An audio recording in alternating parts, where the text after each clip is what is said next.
Support comes from the Missouri Forest Products Association.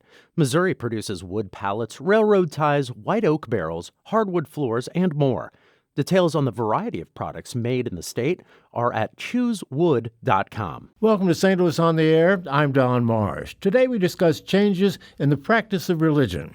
More and more people are leaving their places of worship and turning away from their religious identity, especially Christians. The question is why, and what kind of a moral and ethical void is that leaving? Or is it leaving a void at all? Joining me in studio is James Croft, the Outreach Director for the Non-Theistic Ethical Society of St. Louis. Leigh Schmidt is the Mallinckrodt Distinguished Professor in the Humanities at the Danforth Center on Religion and Politics at Washington University. And he's the author of Village Atheists, How America's Unbelievers Made Their Way in a Godly Nation. Gentlemen, great to have you with us. Good afternoon. It's a pleasure, Don. Yeah, thanks for having me. Leigh, I'll start with you. Why are people leaving the church?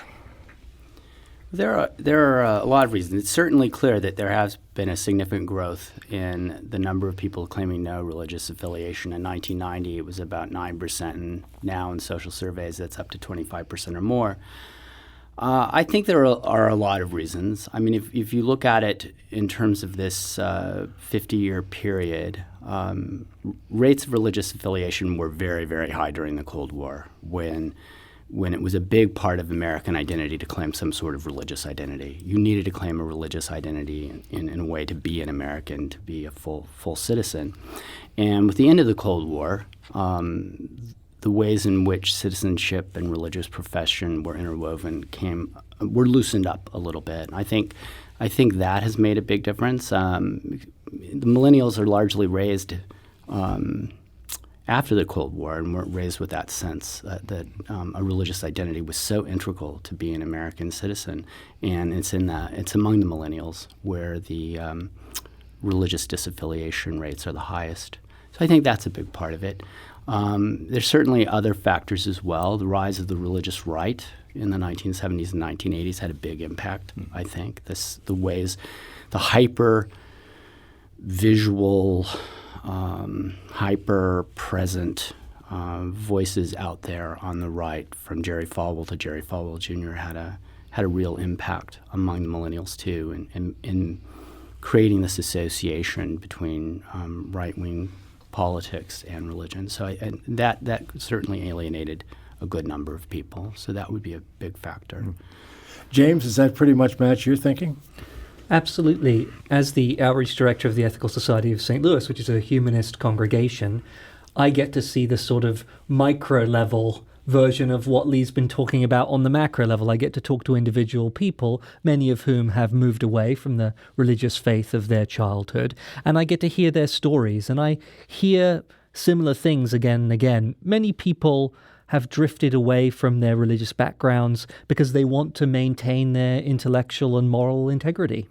They feel like they can't any longer believe the things that they were taught to believe in church. Perhaps they asked questions or expressed doubts, and those doubts weren't responded to in a welcoming or a satisfying way, and that pushed them away a bit. Often, particularly younger people, are very uncomfortable with some of the teachings of their traditional religious faith, teachings about the role of LGBTQ people in society, women's potential to be leaders in a spiritual community, and that pushes them away as well. But I want to stress something important, which is I think that there are lots of positive reasons as well why people decide that they don't want to be part of a traditional religion anymore. Many of our members are looking for positive messages about how we can live life ethically and how we can make sense of our experience and build community.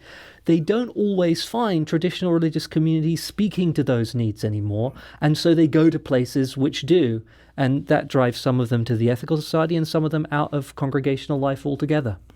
What are they missing by not having this religious experience?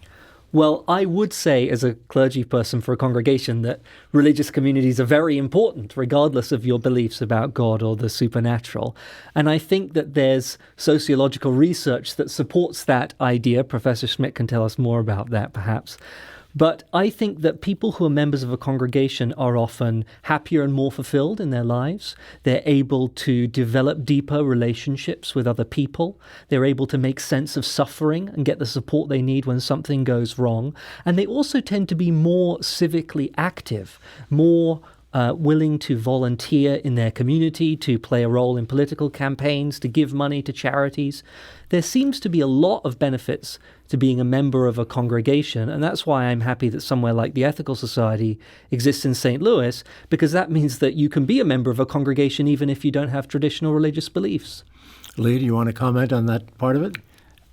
I agree with James that there are clearly a lot of positive social benefits to being part of a close-knit community like that. I think one of the uphill struggles for leaders in these religious communities, whether the Ethical Society or other religious communities, is that so many of the people who express that they have no religious affiliation, that they don't have any religious identity, are not really seeking one. And they aren't really looking for a religious home. In these social surveys, when you ask someone when they claim to be nothing in particular religiously, whether they're seeking or looking for a religious home, it's 80 or 90% say they're not. That is, they might be interested in trying something out for a while, but they're not really looking for a fixed place. At least that's not what the social surveys are showing. So it makes I think it makes community building hard, because you're looking at a demographic now that's not really doesn't really share James's estimate of all of these benefits of being in a community. So that adds to the struggle or the difficulties or the challenges, I think, for people who are trying to build up these communities among the disaffiliated. You know, I'm sure there are people listening now who are religious and deeply religious perhaps, who are saying with this change, with this withdrawal from the church, this ethical and moral void has to take place, that there's something is really going to be absent from these people. Do you buy into that? Well, I mean, it's certainly a widespread concern. I mean, I think that people jump to that conclusion too quickly. There's so much cultural criticism aimed at the nuns, those who aren't affiliated, or those who identify themselves as spiritual but not religious. N-O-N-E-S, yeah, right. Those who, when asked if they're religious, if they have religious identity, they say they don't have one. So there's a lot of cultural criticism aimed at this group, both from the right and the left, really. And so I think it behooves us to listen to them, like James does when he meets people, to really listen to the complexity of their stories and all of the different things that go into this. And that being a nun tells us very little about these people when you use that label, right? And the stories that they have are far more complicated. And there's just far more content. That's just such a negative category. It just doesn't tell us much at all. So I would start with that process of listening or serious study, and not with the assumption that somehow there is this terrible void and vacuum, and that the effects on American society are necessarily going to be so baneful. James, what do you tell these people when they say that to you? It's one of the most common misconceptions that I face, that people who are not traditionally religious, people who are members of the Ethical Society, don't have any positive values of our own, that there's a big gap in our lives that would otherwise be filled by participation in a religious community, and we just haven't replaced it with anything. In fact, I remember vividly, shortly after I moved to St. Louis to work with the Ethical Society, telling someone at a party that I was training to be clergy there, and they said, "Oh yes, the Ethical Society, that's that place for lapsed Unitarians and atheist Jews." And I think the implication was that that's the place where people go if they don't believe in anything. And that's not the case. We have profound commitments to our moral and spiritual values. Ethical societies were founded precisely because our founder believed that there needed to be a space to explore the biggest questions that all human beings face as we go through life. Why are we here? How can we find meaning and purpose? How should we treat each other? How should we raise our children? What sort of society do we want to live in? But that we needed a place where everybody could come regardless of their beliefs about God or the supernatural, that wasn't sectarian in that way. And so we exist precisely to engage people in discussions like, what is the good life? How can you respond to evil and injustice in the world? And the Ethical Society of St. Louis, we've been in the city for about 133 years. Our first home was actually just across the road from where we're having this conversation at the Sheldon Concert Hall, which our community built. And for that whole time, we've been deeply engaged in things like civil rights work. Some of our members who are still members of the society today helped desegregate lunch counters in St. Louis during the first civil rights movement. And that work is integral to who we are as a community, because we're founded on the idea that every person is equal in dignity and worth, that it's our responsibility to each other to create a society that reflects that. And so we do have moral values. Just like any congregation, we come together around beliefs about how we should live. And there isn't, I don't think our members experience a void. Perhaps they feel like there's too much to do and to talk about rather than that there's nothing. Leigh, the Pew Research people have done quite a bit of polling on all of this. And one of the things that I find interesting is that the greatest number of people withdrawing from the church are Christians, but Muslims and Jews are actually gaining strength, if you will. Why is that, do you think? Right. So this group of people who express no religious affiliation, the largest group within that are ex-Protestants. So and then followed by ex-Catholics. So it is true that the religiously disaffiliated are made up of a lot of former Christians. So why would that be? I mean, just in terms of there are if you look at the data though, there are exceptions within this. For example, Southern Baptist, some of the smaller Protestant groups don't lose members at the same rate. They don't have the same rate of exiting. Southern Baptists, Adventists. So there are Protestant groups that are definitely exceptions. I do think that what are the reasons for this? I mean, there has been a massive erosion. The reasons the Protestants seem to be leading the way, in particular kinds of Protestants that are leading the way, Presbyterians, Episcopalians, Congregationalists, Methodists, is that's the old line Protestant establishment, and that those groups have been eroding in terms of their membership for quite a while now. And it's been eroding on both sides. There's been some pull into evangelical Protestantism, and then there's just a kind of a drift in more secular directions as well. So, those Protestants in particular have been have seen their membership eroded by these demographic changes. That is clearly evident. James, I'll ask you to hold that thought for a moment. I have to take a break. Let's do that now and come back. I know you want to respond to what Leigh has just said. We'll continue this conversation on the erosion of church membership in the United States and other parts of the world, too, I should certainly point out.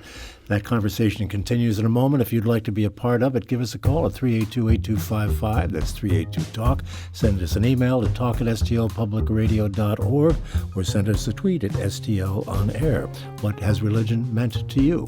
Back in a moment. This is St. Louis on the Air on St. Louis Public Radio, 90.7 KWMU.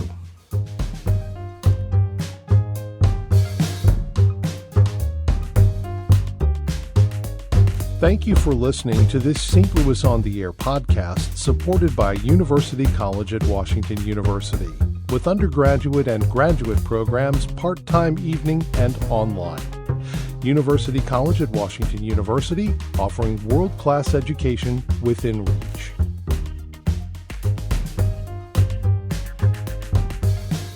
And now we come back to our conversation with Leigh Schmidt and also with James Croft. James, you wanted to get into the conversation following Leigh's comments.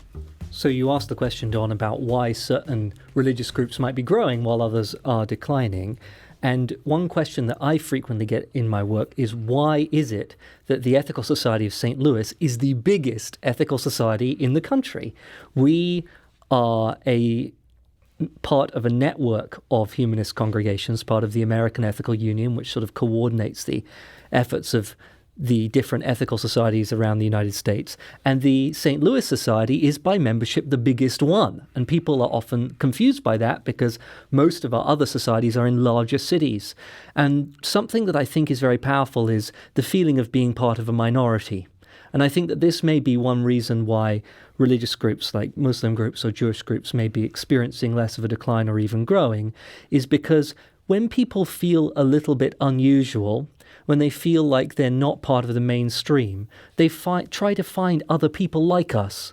And I think that that's part of the reason why the St. Louis Society is larger than the others, because this is a part of the country where religion is more prominent, particularly in politics and culture, where it is more common to be asked, my members are sometimes asked this, or which church do you go to, which is less common back in Boston where I used to live. And so I think there's a slightly greater pressure on minority religious perspectives to come together to find solidarity and to define who they are. And I think that that's working in a way to benefit the Ethical Society of St. Louis and maybe these other religious communities too. What is the size of your congregation? We have almost 400 pledging members. So that's people who have decided to commit to becoming a member and submitting a pledge form to say, yes, I actually want to formally join the society. On Sunday mornings when we meet at 11 a.m., we'll get maybe 150 to 200 people regularly attending. And in terms of how many people our public programs impact, we have thousands and thousands of people coming through the door every year for the public lectures or the educational program. We have a Sunday Ethical Education for Kids program that raises children to have strong moral values and to be good friends and to think for themselves and those sorts of questions. And so we are a community of about 400, but we reach many, many times that number. Leigh, as congregations go, that seems like it's pretty good size, is it? It's certainly a good size, and I will say though, I mean, just to be interested to talk with the James about this, because in that kind of larger world of religious denominations and movements, it's always been hard to grow humanism too much. I mean, this is as he says, a small minority religious movement, and the question is, among these religious nuns or the disaffiliated, many of them still express religious curiosity or interest, and when they're expressing those interests, how many of them are thinking, to become a humanist, and how many might be saying, maybe I'll try yoga or mindfulness practices, or go on this retreat, or what have you. So that there are lots of other options out there, so in this big marketplace of religious possibility. Where the humanists are in that is an interesting question. It's certainly one of the options, but there are just so many other options out there that the disaffiliated seem to take an interest in as well. James, define humanism for me so that we all have the same reference point. Absolutely. So humanism is a positive philosophy of life that asserts the equal dignity and worth of every person and our ability and responsibility to create a better world where that dignity is respected. It's a philosophy based on reason, not on the teachings of any particular prophet or any scripture. We come to our own conclusions about reality, and we believe that through thinking together by mobilizing our collective intellect, we can better understand the world that we live in. Generally, humanists reject the idea of a God or an afterlife, but I must stress that the Ethical Society of St. Louis is not an atheist congregation. We're not a place where you have to not believe in God to be a member. We welcome everyone, regardless of their religious beliefs, as long as they affirm those central values of humanism, which is the dignity and worth of every person and our ability and responsibility to improve the world. Non-atheist, how about agnostic? Yes, we have many members who are agnostics, many members who are atheists, some members who believe in God, some members who attend our congregation on Sundays and different congregations on different weeks. We have some callers. Let's get them into the conversation. I'll start with Brant, who's calling from St. Louis. Brant, thanks for waiting. You're on the air. Hi, Don. I'm an evangelical, and I want to confess on behalf of the American church about its shortcomings. This is about the church at large. Many of us have basically abandoned the community. I work with refugees now, and I used to work with inner city kids. The churches get their tax exemption and should put back into the community and earn their keep. And I am kind of the odd man out sometimes. I think that there should be an assessment of each church.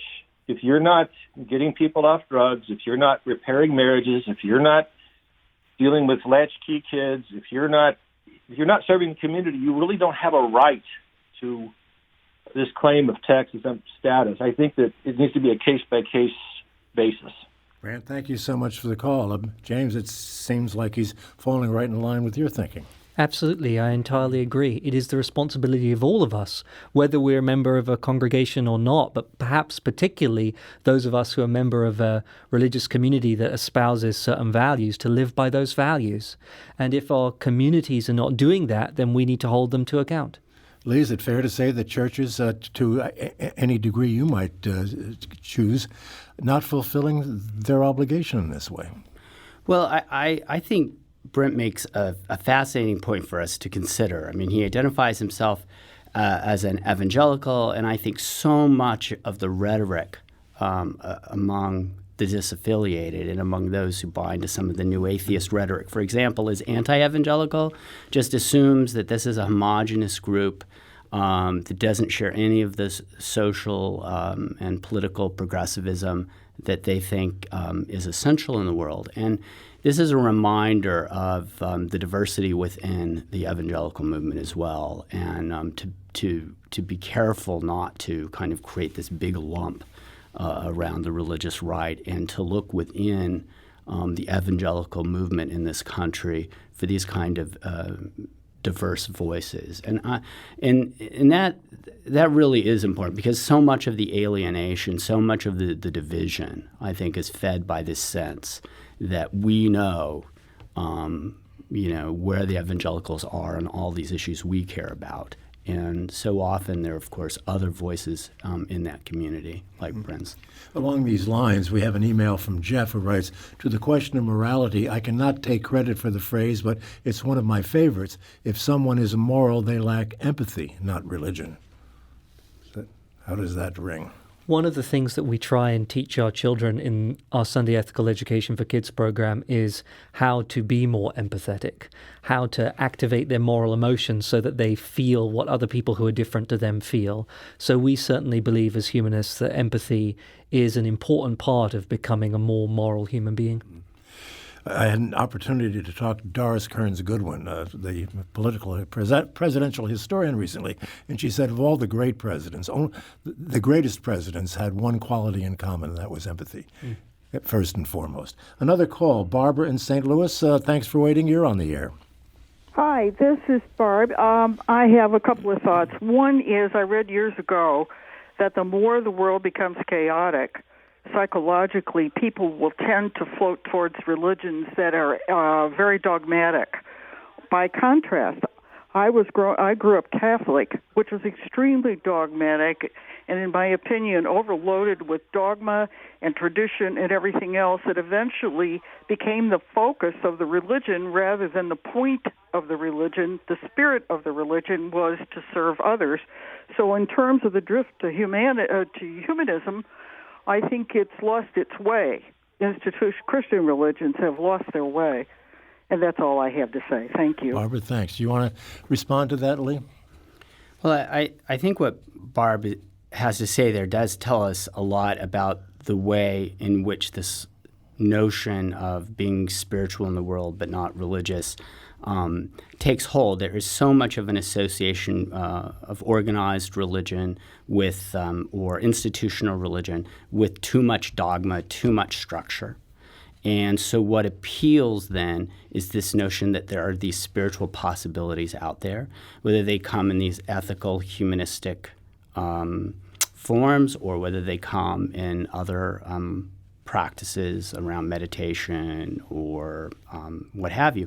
So that distinction is really become very prominent in American religious life, to kind of push for a distinction between dogmatic institutional religion and the spiritual interior, more open possibilities. So that's become a really critical part of defining this demographic. Our time is beginning to wind down, but James, I wanted to ask you about your own journey. I'm making a certain assumptions here that you were brought up in the church, and at some point you left it. Maybe I'm wrong on that, but was it like that? That actually wasn't the case for me. So your listeners might be able to tell that I'm not from the United States. I'm from London, England. And in the United Kingdom, it's much more common to be brought up without any particular religious faith. And I grew up in a non-religious household. But I was around religion because I went to a very old Christian school that was founded initially on the grounds of St. Paul's Cathedral, although it doesn't still inhabit those grounds. And so I had many religious friends, and I was very interested in religion from a young age. And when I got to university, I decided I was going to do a big exploration and read the Bible cover to cover and the Quran and the Bhagavad Gita and other religious texts to see what I believed for myself. And when I did that, I also came across what's called the Humanist Manifesto. And these are documents written by really smart people. There's a number of different ones laying out what they believed about life. And the thing that struck me, and this gets to Bob's point about dogmatism, about the Humanist Manifestos, is that they all begin with a disclaimer that says this is not a series of dogmas which people must believe. In fact, we expect them to be superseded in the future by better ideas as humanity learns more and thinks more about these questions. And I had never read a disclaimer like that in any of the religious texts that I had been exploring. And that really spoke to me, the idea that we can learn and grow, that much of what we believe now is probably wrong, and that we have to leave room for us to develop spiritually and religiously. And that's the moment when I became a humanist. Leigh, I suspect, and our time is just about up, that there are a number of people listening to this program today who are shaking their heads and saying, what's with these guys? What would you say to them? I mean, people take their religion very, very seriously, obviously. Right. Well, certainly when we're talking about the religiously disaffiliated, we're still talking about only 25 to 30% of the American population. It may have grown, but it's still not the majority. So the folks out there listening or shaking their heads who are, in the majority, who take the religion very seriously, who pray regularly, who very clearly believe in God, they can take great comfort in the fact that this conversation has been about it's a growing group of people, but it's still only 25 or 30%. But it is a group that needs to be reckoned with, even if you're shaking your head about them. Right. And do you want to leave us with a final thought, James? My only final thought is that if you have questions about the Ethical Society of St. Louis or humanism in general, you can come to the Ethical Society on Thursday, the 31st of January. That's tomorrow as we're live at 7 p.m. And there is a public event where you can ask any questions you have, and we promise to answer them in a non-judgmental way. The title of that event is Church Without God, What is an Ethical Society? 7 o'clock at the Ethical Society on Clayton Road. I want to thank you both, gentlemen. James Croft, for being with us. Thank you so much. And he's with the Ethical Society, if you hadn't picked that up at this point. And Leigh Schmidt of Washington University. Thank you so much for being with us. This is St. Louis on the Air on St. Louis Public Radio, 90.7 KWMU.